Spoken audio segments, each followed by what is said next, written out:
You're listening to The Hour of the Time. I'm William Cooper. Sorry about that late intro there, ladies and gentlemen, but I'm still learning this new equipment, and I had one of these switches in the wrong position. Once again, I'd like to apologize to anyone who may have been offended by some of the language in last night's presentation.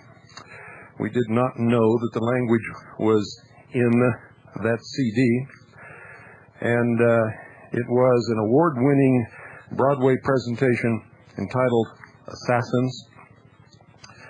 And I was not listening to the broadcast, ladies and gentlemen. I put it on. I listened for about 6 minutes and then worked on something else for a good portion of that hour. When I began listening, getting ready to go into the ending sequence at about 10 minutes until the end of the broadcast, I heard some language that I was not pleased with, and you probably were not either. Anyway, I apologize for that, since there was only 10 minutes left in the broadcast, and I knew that the end number was clean because I had used it in other broadcasts before. I decided to allow it to go until the end of the hour.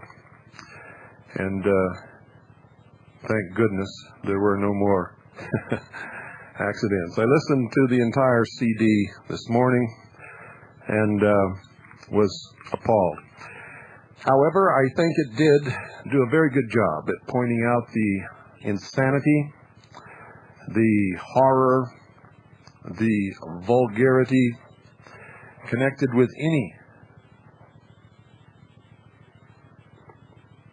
assassin. Even if you think you're right to the nth degree, the turmoil, the heartache, the chaos that is created by such an act has very seldom been worth it. I know that some would argue the contrary, and in some particular assassinations in history, I might argue on the side that it needed to be done also. But in the case of John Fitzgerald Kennedy, I don't think that there's anyone in this nation anyway who could argue that it was justified in any sense whatsoever. In fact, it destroyed literally the political will of the nation. And we have not recovered to this day. I don't know if we ever will. Now, to test this new equipment tonight, folks, I've got to do some things. I've got to play some music. I've got to take some phone calls. I'm talking now. And I have people out there who are listening to try to determine if there are still any problems in our audio and in our broadcast. And they will be making notes all during this hour. Our Kennedy series is not finished, by the way, but we need to take a break and do this to make sure that everything is operating properly and that I have everything hooked up correctly and that I know how to use it, which I'm not sure that I do. So if I make some mistakes, please bear with me. I'll be taking calls. Tonight the number is 520-337-4578. Don't start calling right now. I'll tell you when to start, but I want to play some music before that. And you can talk about whatever you want to talk about. It'll be open subject tonight. If you want to read me the riot act for last night, that's okay. I think you probably have a right to do that, although I can't do anything more than apologize. I'm just as disappointed as some of you probably were when you heard it. I am not Howard Stern, have no aspirations to become Howard Stern, and I can promise you that that won't happen again, ladies and gentlemen. And somebody's calling. You see, some people just don't listen. I said, don't call right now because I'm not going to pick up the phone. You're wasting your time. You're going to wear your finger to the nub, and you're not going to get anywhere. It's beyond my understanding. The person is calling on the call-in line, which means he's listening to the broadcast, which means whoever it is heard what I said, and they're still calling. So I'll give them this little message.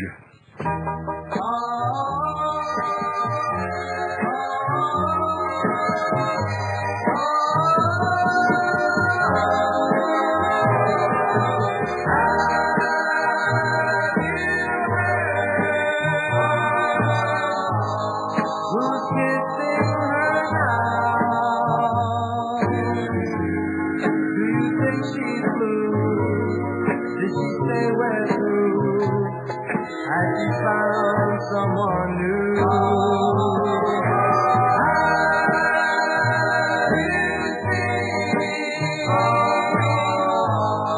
The way she looks now. Does she act the same when she hears my name? Does she say who's to blame? My arms are empty, my nights are long and lonely. I miss her so. She could tomorrow, it only brings me sorrow. I love her so.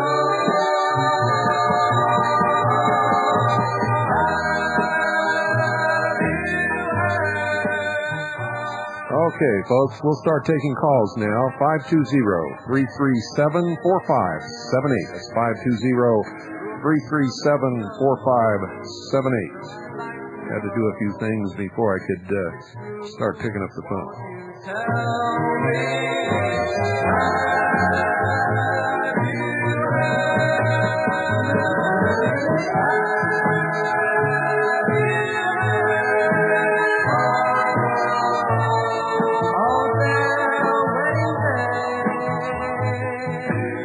Well, looks like I did it again. It's 520-333-4578. You know, we used the 337 number for almost 2 years, so it's sort of stuck in my head. 520-333-4578. Good evening. You're on the air. This is Greg calling from Alamogordo, New Mexico. Yes, Greg. And I was calling up, I was listening today to your tape of the Gustafson Lake situation up in Canada. Yes. Indians. And I was curious if you had any current affairs.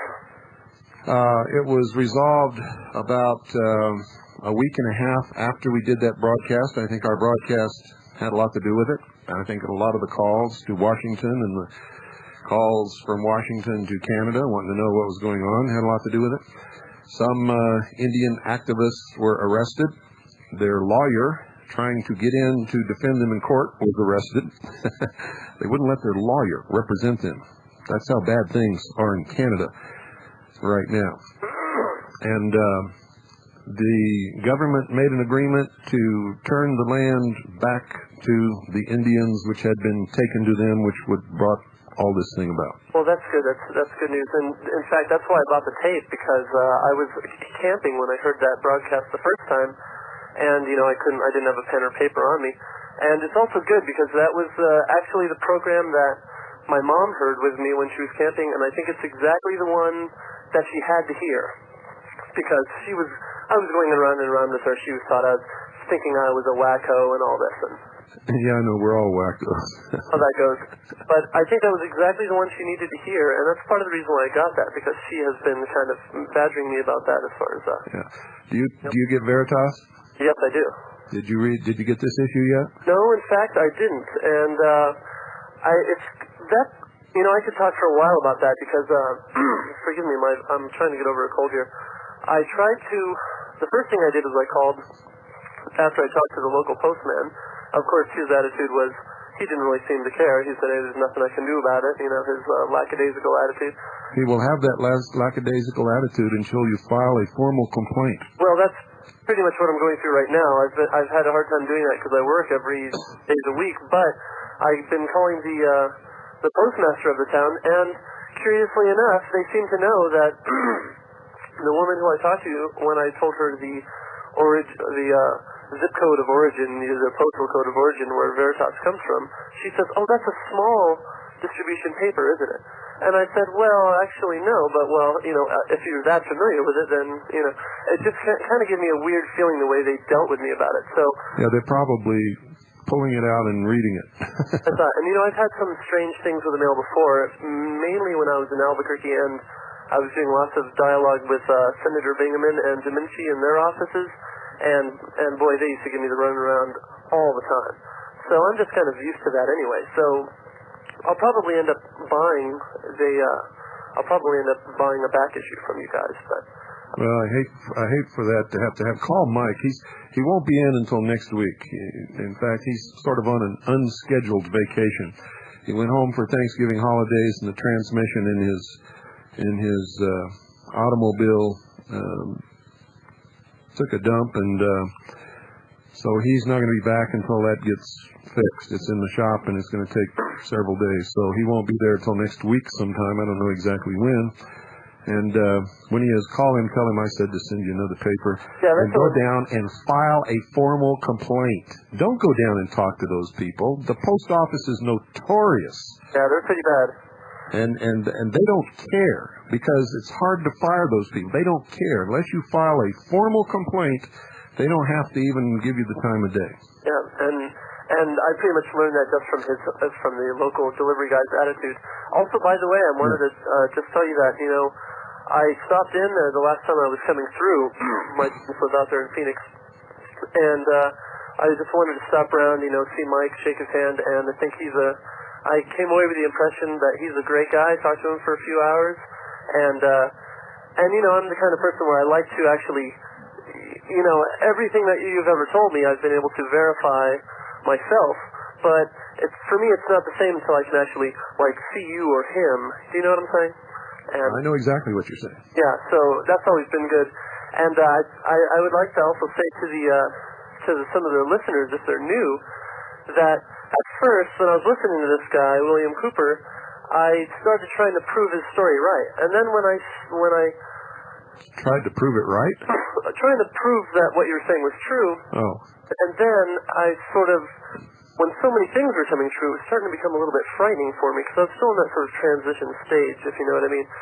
So I started to try to look for the holes in your story, and lo and behold, all I do is cement those holes right over. You know what I mean? Yeah, that's what happens to most people who set out on that road, and that's why I've presented this broadcast in the manner that I have. When I first started out as a messenger to the American people, I was real polite and just stroked them and told them how wonderful they were. And I wasn't really stroking because I really believed it.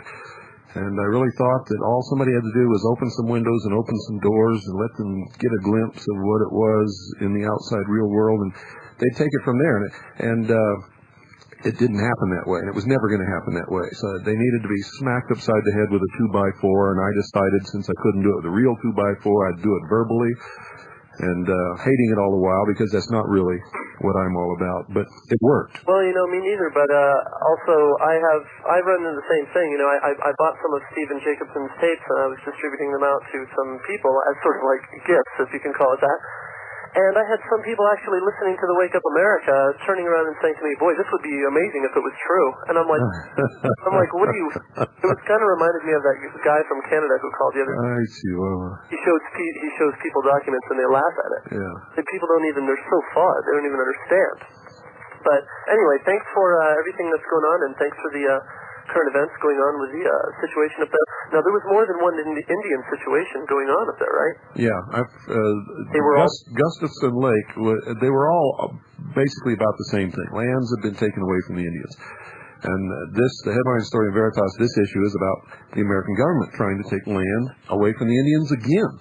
And one tribe that they've repeatedly taken land away from over and over. They break treaties with these people like crazy. But anyway, I gotta let you go. You've been on way too long, and I gotta test the bass with this upcoming song here. Okay, great. Keep up the good work, and thanks again. Thanks for calling. Okay, let's check out the bass, folks.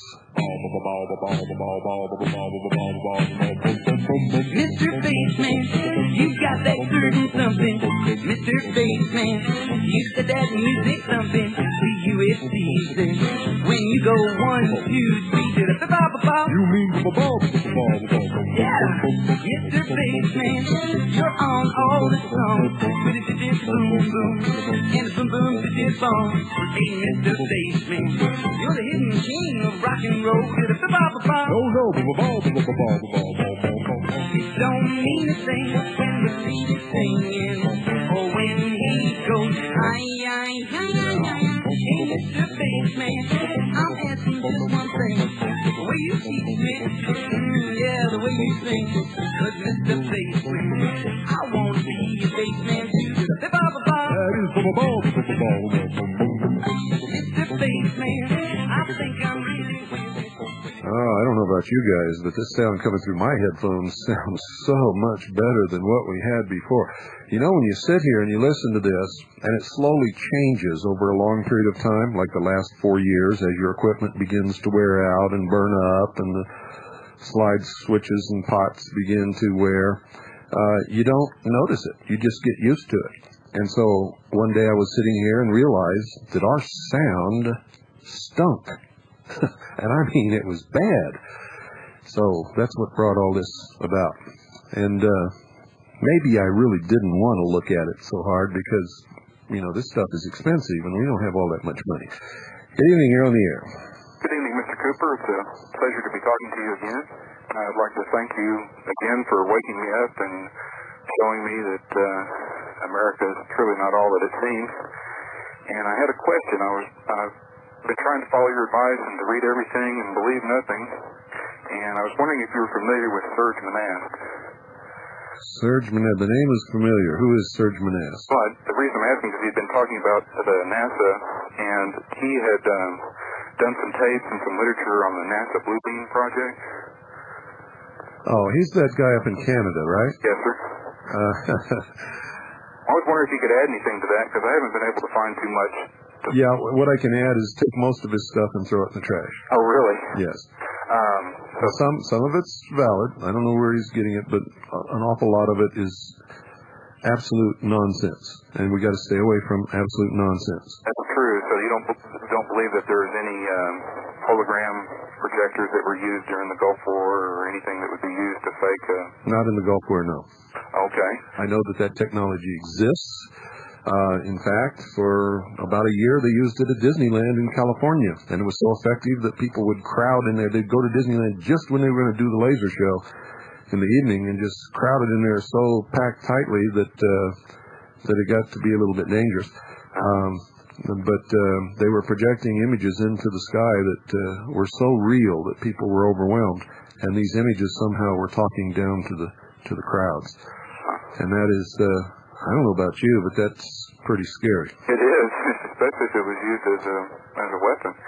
I had one other question, and it was, what if it was used to make people think that Jesus Christ was coming back? Well, that was his premise, if they were going to use it to, say, make an image of Mary or Jesus Christ, and... Well, that is a possibility, but he doesn't know that they're going to do that, and neither do I. That's true. That's what I'm trying to tell you. I understand. The guy's gone over the realm of where he should be. I'd also like to thank you. I got my first copy of Veritas today in the back issue that I paid for, and I haven't had a chance to read it yet. But I had one question about a broadcast that you had done, I guess, about 2 months ago, and you'd left us on the edge of our seats, and you had said something about what if the two men that had warned Lot were time travelers? And I wondered if you'd ever done a follow-up show on that, or if you... No, I wasn't trying to suggest that they were. The purpose of this broadcast is to find the truth and relay it to the American people whenever we can. The truth is elusive at best. We all know that. But we try our best here, and we've been very successful. And to instill in people the need to think and examine and be critical about everything. Well, I ran right for my Bible to read that story again about Lot and the men, and I couldn't believe it. But I was hoping, were you going to do a follow-up on that, or was that... No, that was just something to make people think and to do something and use their minds. I do that all the time. I want everybody to use your mind. Think. I might say a lot of things on here that I don't personally believe in, but if it instills in you the desire to think, to examine something, and to get used to doing that all the time, then I'm successful in what I'm trying to do. More than done that, sir, and I can't tell you how much I appreciate your broadcast. I wish you were on longer. I could listen to you all night.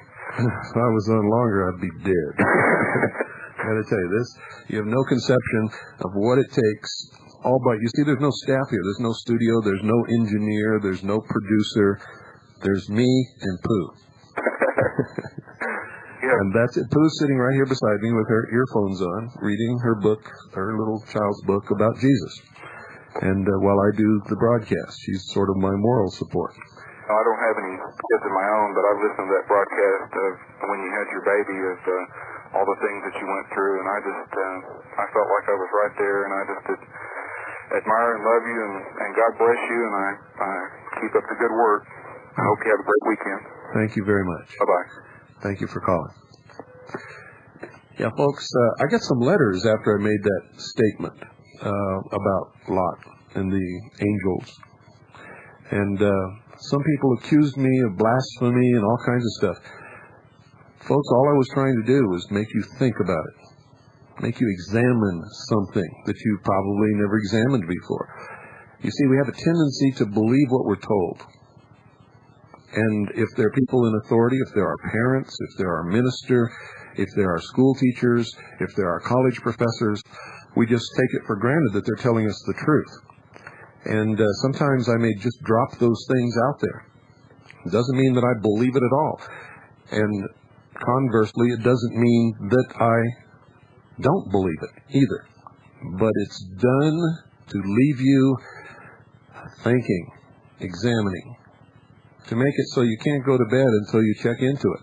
I think that's important. Americans have lost the ability to think, and specifically to think originally. There are people in this country who have never had an original thought in their entire life, and that is not what God intended when He gave us a brain. Good evening. You're on the air. Yes, sir. Nice to talk to you, Mr. Cooper. I've enjoyed listening to you. A friend of mine here from Wanda, Kansas, he steered me your direction a while back, and it's been a very eye-opening and mind-expanding experience for me, and I appreciate him and you. This friend of mine is involved in the militia, real involved in it, and he's, told me some things he's heard, and I was wondering if you had heard anything similar, specifically that there are troops refusing to go to Bosnia. I mean, American troops from some forts here in the United States that are just refusing to go, and that they're kind of keeping that, trying to keep that under wraps. You sure don't hear anything about it on Well, let me tell you how that started. The other night on the Tom Valentine show, and I wasn't listening, somebody called me. One of my people said a lady had called in and said that some troops at a specific Army base, and she mentioned the base, and I'm not going to repeat it here because people go off believing what they hear all the time, and said that they had refused to go to Bosnia, and they were arrested and taken to the base, and the base was all closed up and all this kind of stuff. We checked into that and can find no substantiation for it whatsoever. Well, he takes more of an approach like you. He doesn't just jump on everything he hears, but he said there's something you heard, and I was just wondering. You heard it on the Tom Valentine show. I don't think. Or from somebody who was listening, because that's exactly where it came from. Okay. The other thing is, I've heard things mentioned concerning our ability to track submarines. I've heard this several places. I think I may even heard it on your show. I've listened to some things. Sometimes I can't remember where I heard it, but that we're unable to do that now. Unable to track submarines? Unable to really know where all the Soviet submarines are like we used to be, and that NORAD has been shut down, and I've heard stuff like this where our defenses are basically just much, much weaker by design, you might say, because of the people that wanted things to go the direction it seems to be going now. Our defenses are strong as they have always been. Our ability to reach across continents and oceans and perform a retaliatory or a first strike on an enemy has been devastated. And our ability to know when they're doing that to us is still as good as it ever was. And that's a little comfort, not a whole lot. And Soviet submarines are, well, who knows who they belong to now. I still call them Soviet submarines because I haven't bought the scam yet, and never will. I read Perestroika, written by the king, so...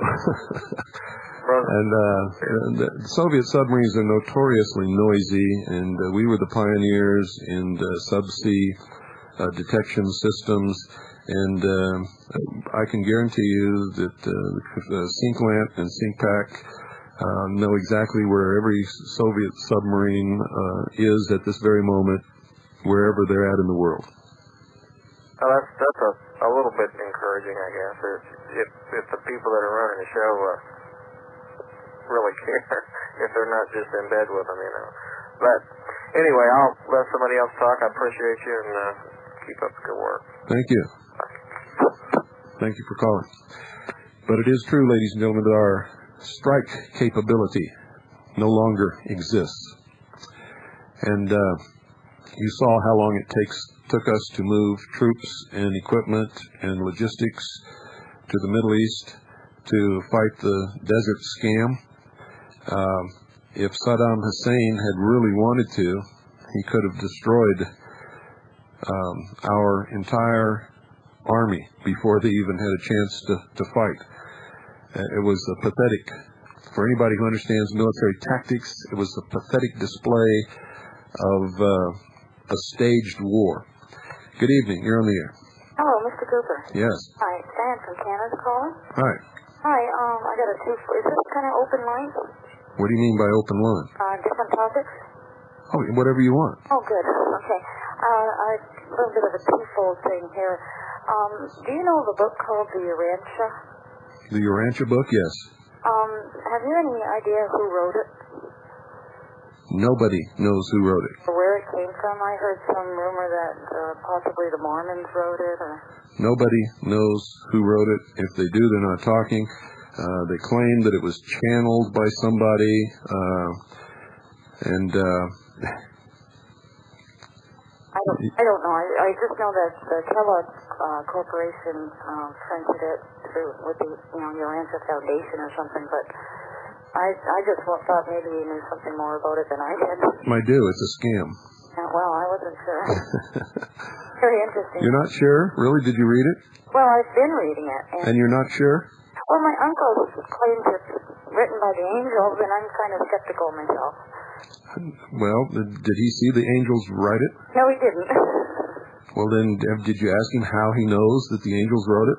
He just seems to really believe in it. Well, you see, it's a religion. Yeah. Like all other religions, it's based. If you want to believe it, you can believe it. If you don't want to believe it, you don't have to believe it. But if you want to know the truth, there isn't any truth in it.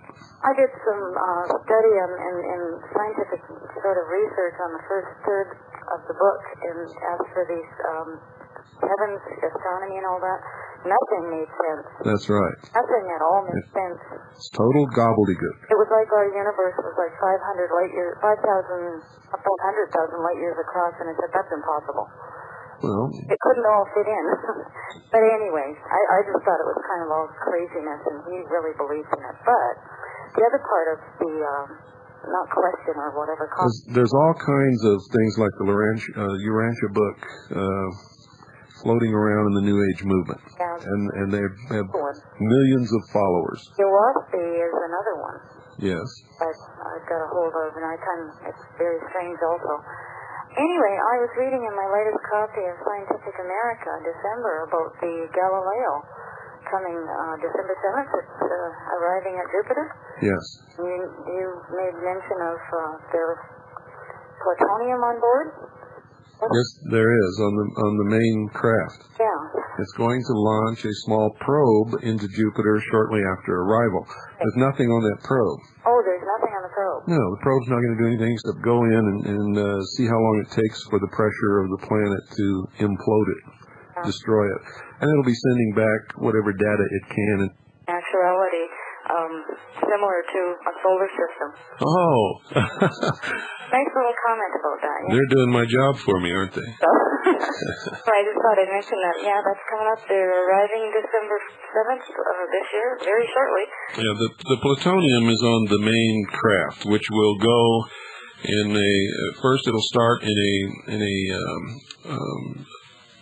a very far out orbit, and its mission is to go from moon to moon and photograph each of the moons and send those photographs and pictures and whatever they are back to the Earth.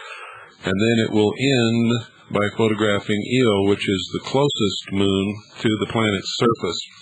And it will orbit in that low disintegrating orbit until it is pulled in eventually by the gravity and falls into Jupiter, where eventually it will reach a depth inside of the planet's surface, which is gases, where the pressure is so great that the craft implodes, and it will drive these two blanks of plutonium into each other and cause an explosion. Nobody knows what's going to happen. Nobody knows if it will create a star. Nobody knows if it will go fizzle, and then that's it. It would be interesting but it's going to happen. If they did create a little star there and then they said, oops. It would be very interesting if they said, oops, we did a little... Well, they would never admit to it. They would say that it was natural. And it's going to occur when the main craft Galileo falls into the planet's atmosphere. This will occur sometime in 1999, according to NASA's own figures of the prediction of the decay of the orbit. Oh, that was my other question. If the probe is going down this month. Forget the probe. That's nothing. Then the orbit of the craft was, you answered my question. Yeah, all orbits eventually decay. Right. There's no such thing as a permanent orbit. So when NASA tells you that the craft containing the plutonium is not going to fall into Jupiter, go into Jupiter, they are lying to you. Yeah, it has to. It has to decay. Yes, that's right. Satellites around Earth, eventually they decay and they fall back into Earth. That's right. And according to NASA's own statistics and their own press releases, it will start at the moon's farthest out, and it will orbit in a slowly an orbit that slowly gets nearer to the planet, and it will end by photographing Io, which is the planet closest, or the moon closest to Jupiter, and it will continue in that orbit until the orbit disintegrates and it falls into Jupiter sometime in 1999. It'll be interesting to see what happens to that. It'll be very interesting. It's never been done before. Some scientists say that nothing's going to happen. Jupiter is not dense enough for any kind of explosion to light it off, and that may be true. I'm still interested in this article, the way they were talking about the liquid hydrogen rocket was deemed, it was too dangerous to transport because of the shuttle blowing up. And the way they wrote it, they did not put, it just said solid fuel rocket. Two-stage, they did not mention plutonium in the article. They just mentioned solid fuel two-stage rocket. Well, let me tell you something. They could get the biggest tank of liquid hydrogen that they wanted to and launch it. It wouldn't even come near in your wildest dreams being as dangerous as that plutonium.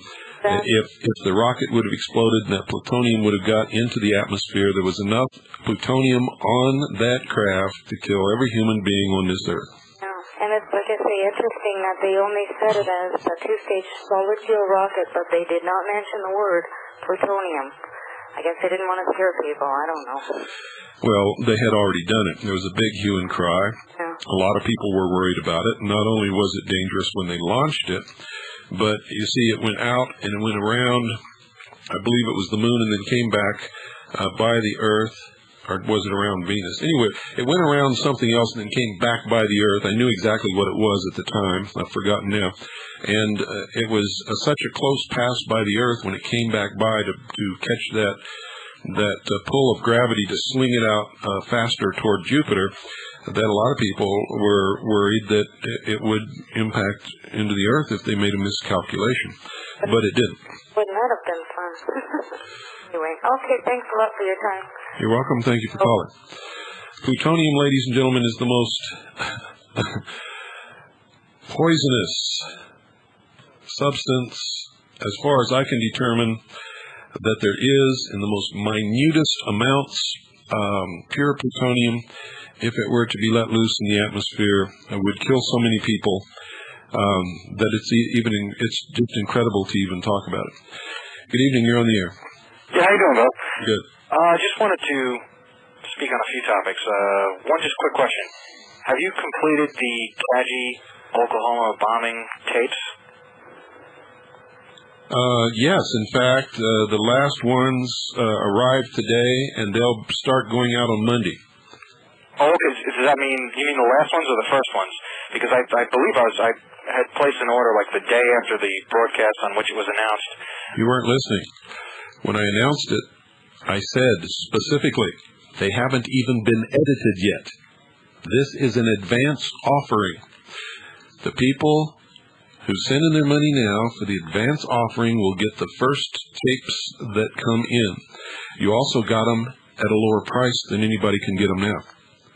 Oh, gotcha. Okay, yeah, that's therein lies the price difference. Okay. Yeah. Well, that wasn't my concern. I was just wondering where they were. So that's good. I look forward to getting those. I also look forward to getting the newest Veritas.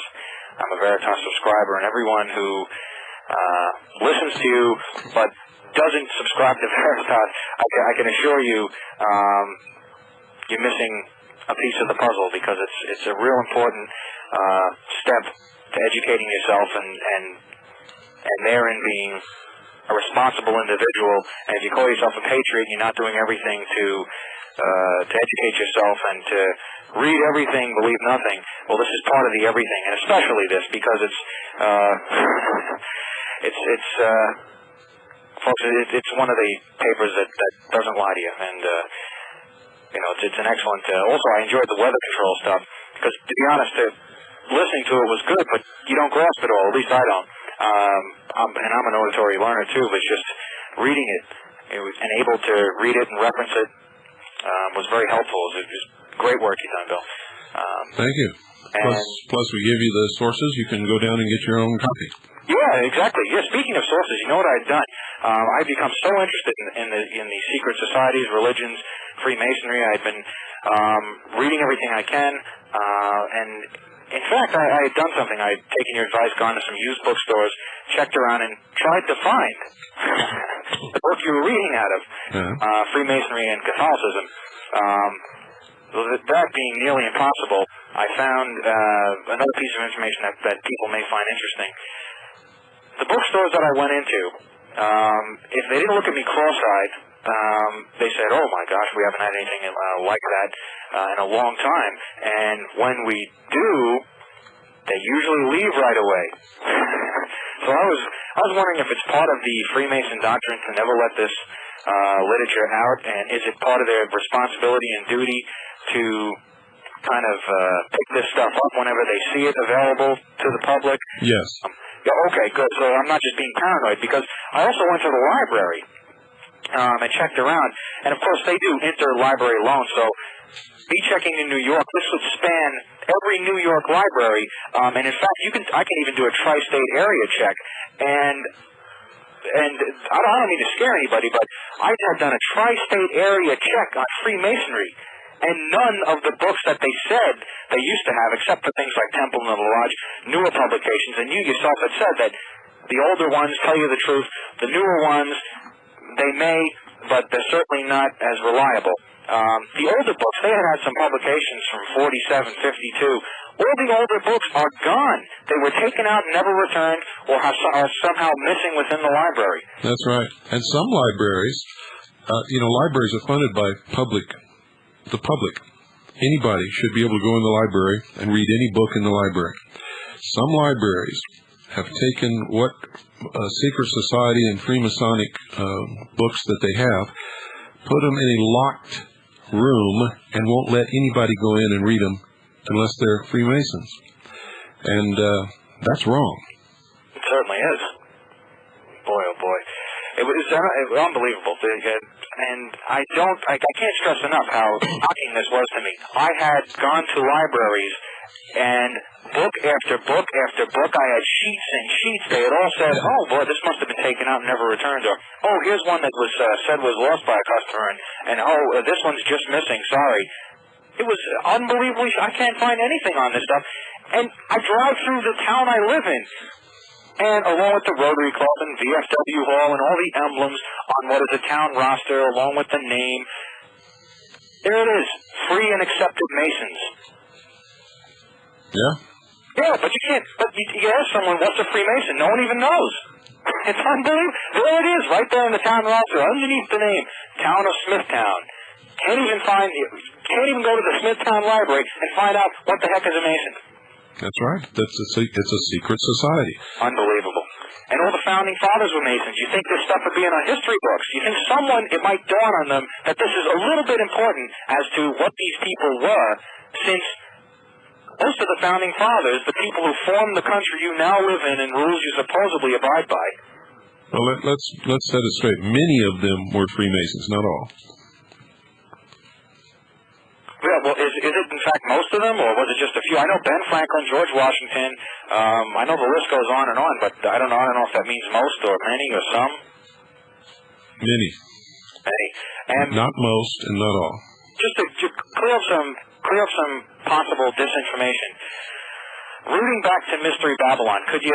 I know it's tough to do because not only do you know so much about it, but it may be unfair to give such an edited version of the history, running through Mystery Babylon to Knights Templar to the Masons, and how did they become the Freemasons? Kind of what I read is that it went from Mystery Babylon to who knows where in most of the current publications I can get, back to something happening in Rome, and then then the secret society moving to France, and then after being chased out of France, they changed from Knights Templar to the Masonic Temple, Masons, and then from England, as the Masons, they moved to America and called themselves Freemasons. And is there no truth in that, some truth in that? Well, there's some truth in that, but you're oversimplifying and leaving some things out, and made a couple of insightful errors. But we have 15 minutes left. I want to get some other people in here. And I've done so many hours on the mysteries that if you really want to get an education in that, I suggest you get a tape list and buy the tapes to that series as you can afford them. And I'm going to tell you right now, I'm not tooting my own horn. It's just that I'm the only one who's done the in-depth study and put it over the airwaves and made it available to people on tape. It is the best education in the history of the secret societies and the mystery religions that exists upon the face of this earth. Oh, and guess what? When you were speaking about Kennedy with someone, about this being a Masonic connection as to why he was killed, and then you mentioned, and the big joke is that, of course, there's the fire on his grave and at the memorial. If people don't remember, the joke in that is that they're the philosophers of fire, of course, from your education from the book Freemasonry and Catholicism. That's right. It's like spitting it right in the eye. Yeah. Gotta let you go. Take care, Bill. Take care. Thanks for calling. Okay, let's see what I got here queued up.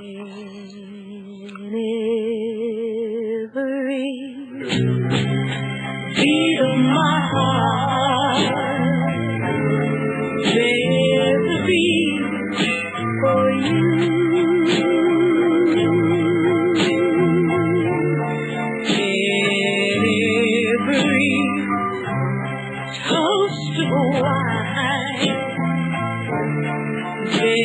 to show for you.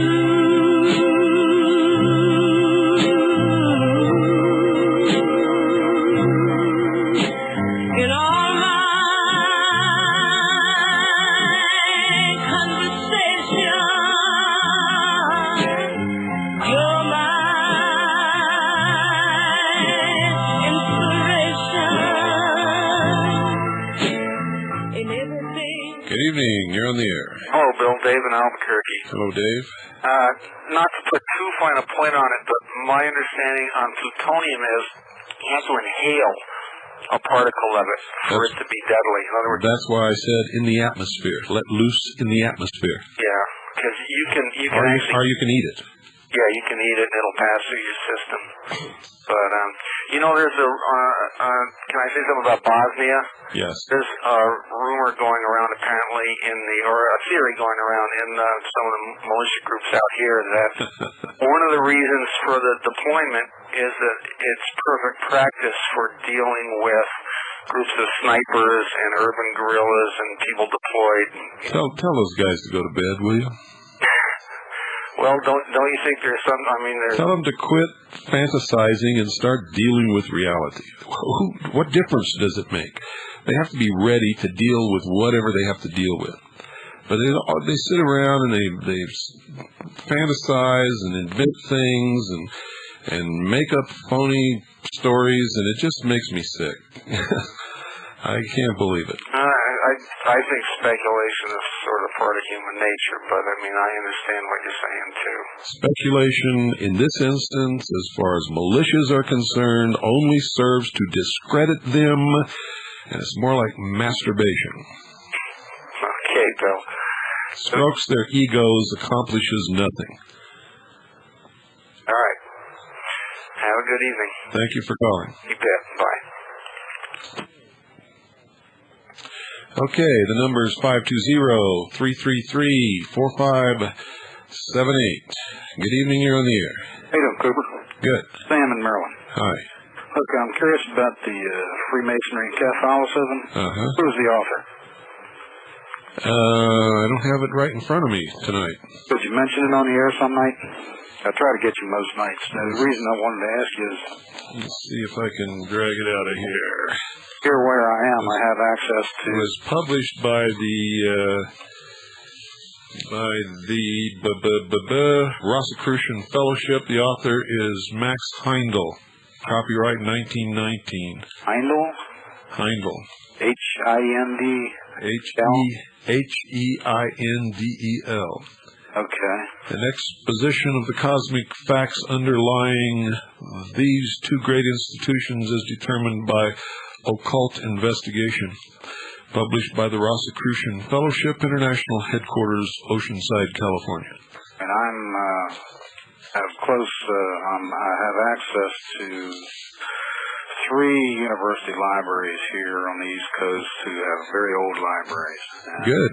That's wonderful. I'm envious. I'm out in the country with no libraries, and I still get more than most of you people around this great conglomeration of books that you're surrounded by. I'm thinking I might be able to find a copy of it, at least, browse through it, maybe photocopy some of it or something, Yeah. By the way, I didn't say that to make you feel bad, just to get you motivated. I read a lot. In fact, I've talked to you before. I've read a lot of stuff that you had on there already, except I was still a sheeple when I read it.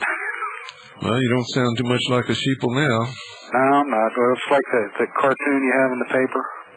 Yep. The guy looking for his helmet. Yep. I still have a little brown on my ears. Well, don't feel bad. I had a brown all over me for a lot of years. Is issue number 8 out now? Issue number 8 is out, yeah. Yeah, I haven't got mine yet, so probably take another week or so. Some people get them quick, and some people takes 2, 3, sometimes 4 weeks even. I'm not going to hassle you over it. When it gets here, it gets here, and I'll enjoy it. Okay, and don't hassle me anyway. Call Mike. He's the editor. Have a good weekend. You too. Thanks for calling. 520-333-4578. Can't believe I said the number right that time. Good evening, you're on the air. Hi, Bill. Derek from Rhode Island. Yeah, I heard your Kennedy tapes. They were very interesting. But a couple of points I want to make about it is, First, 13 months before the assassination was the Cuban Missile Crisis. Oswald was in Russia, married to a communista. I saw the KGB on TV, excuse me, and they said that Oswald was a terrible shot and that he didn't know how to use a shortwave radio. He was a Maggie's Drawers. You know what that means? Oh.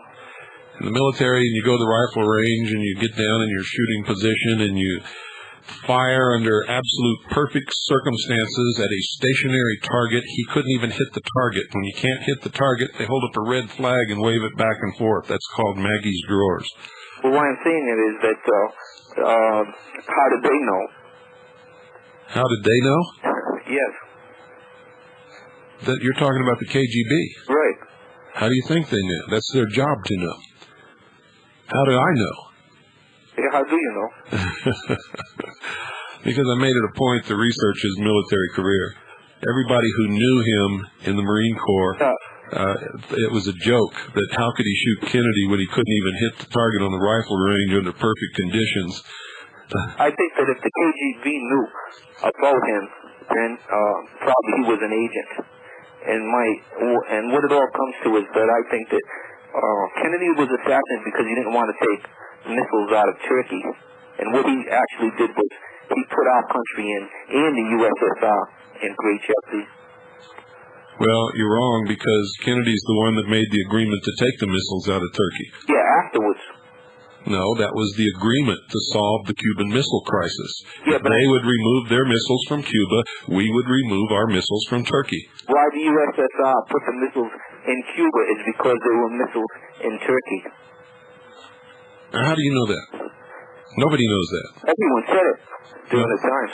Well, it's just not true. The missiles were in Turkey before the Soviet Union tried to put missiles in Cuba. We've had missiles all over the place, but that's just not the reason for the missiles being in Cuba. The missiles were in Cuba to be able to make a first strike on the United States. Right, because the United States has missiles in Turkey to hit raw Russia. Intermediate range, ICBMs. I don't get your point. The U.S. had ICBMs in Turkey. Yes. Before they started shipping ICBMs to Cuba. How do you know that? They did this. How do you know that? We don't know when the ICBMs were sent to Cuba. All we know is when we discovered they were there. Well, I thought it was always common knowledge that we had missiles in Turkey before the missile crisis. I don't understand why you're so wrapped up with the missiles in Turkey. Well, that was the reason. No, that wasn't the reason. Wasn't the reason at all. What was? The reason was because putting missiles in Cuba gave the Russians an edge on a first strike capability that they never had before. Had nothing to do with us having missiles in Turkey. It was equal. Whether we had missiles in Turkey or not, the Russians would have put missiles in Cuba. He had to equalize the situation. Oh, baloney. You have to win a war. Good night, my friend. You're playing with a half a deck. When you're out to go to war and to win, you don't set out to equalize anything. You set out to win. That's the whole purpose. And I'm going to tell you something else. The purpose of the Cold War was not ever to launch missiles. It was to scare the hell out of the people of the world in order to make them say, please, stop this. Get rid of nationalism. Make a world government. Make us safe. I'm scared of these atomic weapons. Had nothing to do with missiles in Turkey, and really had nothing to do with missiles in Cuba, except that whole scenario scared everybody half to death, including me. For 3 days, I slept under the belly of a B-52 looking up at hydrogen bombs. And if you think I wasn't scared, you're out of your mind. I was petrified. Good evening. You're on the air. Bill? Yes. Couple questions. I don't know, I have a retail type business, and I'm beginning to hear horror stories on these credit card debts on people that I know that surprise me. And here all these credit card people are still trying to push this down everybody's throat. What are you talking about? Explain yourself. Well, I'm beginning to hear people that are just have got themselves way overextended on credit cards. A whole lot of people that surprise me. And every day you get some in the mail. I don't know if it's the bankers trying to push these credit cards down everybody's throat to get everybody in debt, or they want everybody to be in debt. But they're doing a good job of it. When you're in debt, you're a slave. Well, I guess that's what it is. When you're in debt, you don't own anything. You see, they can come and take whatever you have to satisfy the debt. But there's a whole lot of it in there. It's like drugs. When you're addicted to drugs, you're a slave. When you're addicted to credit, you're a slave. When you're addicted to welfare, you're a slave. Yes, sir. One other question, see if you have a feel for it. How long will this economic meltdown start? Will it wait till after the election if we have election, or? Well, I'm a messenger, sir. I'm not a prophet. I can tell you that it's going to happen, but I can't foresee the future and tell you the exact date. Yes, sir. Well. Wish I could. No, I don't know if things looking funnier by the day, though. I mean, they really don't have a good feel. No, they don't. They really don't have a good feel. They sure don't. Okay, sir. I appreciate it. Thank you for the call. Hey. Well, I think I can take one more call before we get out of here. 520-333-4578. And I can't believe I've done everything right except at the beginning of the program. Good evening. You're on the air. Yeah, I can't believe we got through, Bill. Well, I'm glad you did. What can I do for you? I read your book, Behold a Pale Horse, and I see from your service record that we were at boot camp together. Oh, really? Christmas of 1965. Yeah? Probably sat at the same table with you at the mess hall, but I, of course didn't know who you were. But might have been in the same company. If a guy can believe half of what's in your book, I'd be scared to death. Huh? Well, what I wrote in the front is that if even 10% of what I wrote in that book turns out to be true, we're in deep trouble. And I got to tell you that over 10% has already come true. Yeah, I've been following this thing for about 10 years, and it's getting pretty spooky. Two quick questions. Do you have any insight into what these planes that put clouds in the sky? And number two, I saw an anti-gravity disk about 1979 in Wyoming very clearly. Uh-huh. Just a little curious who might have been piloting that thing. I don't know. I wasn't there. I didn't see it. They didn't tell me, and I can tell you this. All my research has shown me that these things, what was probably the beginning of the technology was developed in Germany in World War II, that the Russians got part of it, the English and the Canadians got part of it, and we got part of it. And we have all been developing these things in secret. I think that at some future date they're going to be used to promulgate an artificial alien threat or landing or invasion or they're here, which means we've got to come together as one world, one government in order to oppose this threat, and we're out of time. Got to go. Good night. Thank you, Bill. Good night, folks. And God bless you all. And I don't know where I'm at here, but I'm just going to punch some buttons and hit it.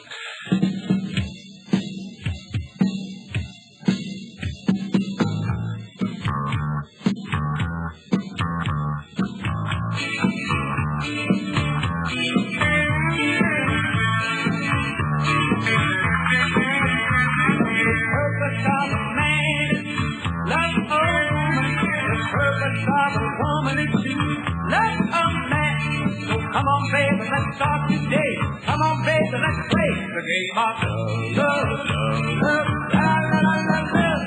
It started long ago in the Garden of Eden, when Adam said, Eve, baby, you're for me.